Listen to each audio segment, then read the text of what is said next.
The key and knob lock can be forced in a variety of ways.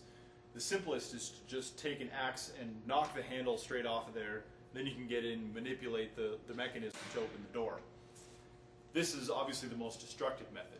The second method is to use the irons to remove that knob, and we'll head out into the field to show you that technique.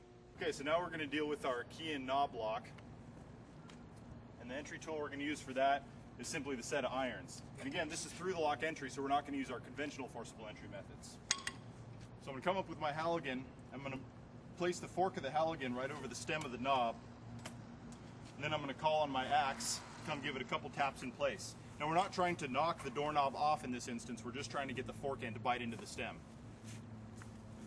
Hit, hit, hit, hold.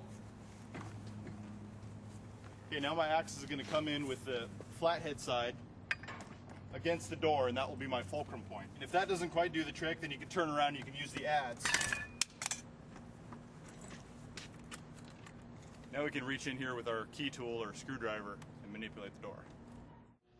Now the last method for the key and knob lock takes advantage of the design of the quick set lock mechanism, which is by far the most common key and knob style around.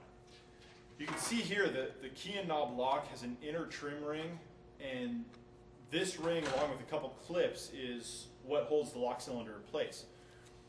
So if we take our screwdriver and pry away the ring and pop out the cylinder, we can manipulate the lock. Now again, one of the great benefits of this method is after you're done with the call, you can simply pop that lock cylinder back into place, snap the trim ring over the top, and you can resecure the door. Now the occupant can even operate that lock using his or her key. Now one last thing we'll cover for the key and knob lock is the art of lloyding. And lloyding is simply using a shove knife or a modified putty knife or similar tool to slide the latch out of the strike. Now this technique won't work on a deadbolt, but it can be used in conjunction with through the lock entry if a deadbolt is present.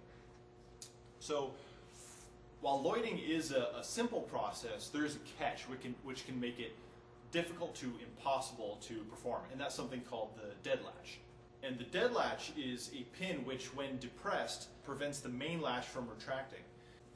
When a well-constructed and aligned door is closed, the strike is positioned so that it holds that dead latch closed, locking the main latch in place.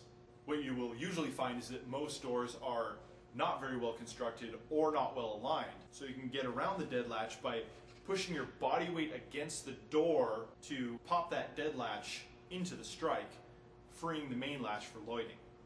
Here we have a key and knob lock with the dead latch secured from the inside. The firefighter is able to push his body weight against the door, releasing that dead latch, allowing him to easily lloyd the door.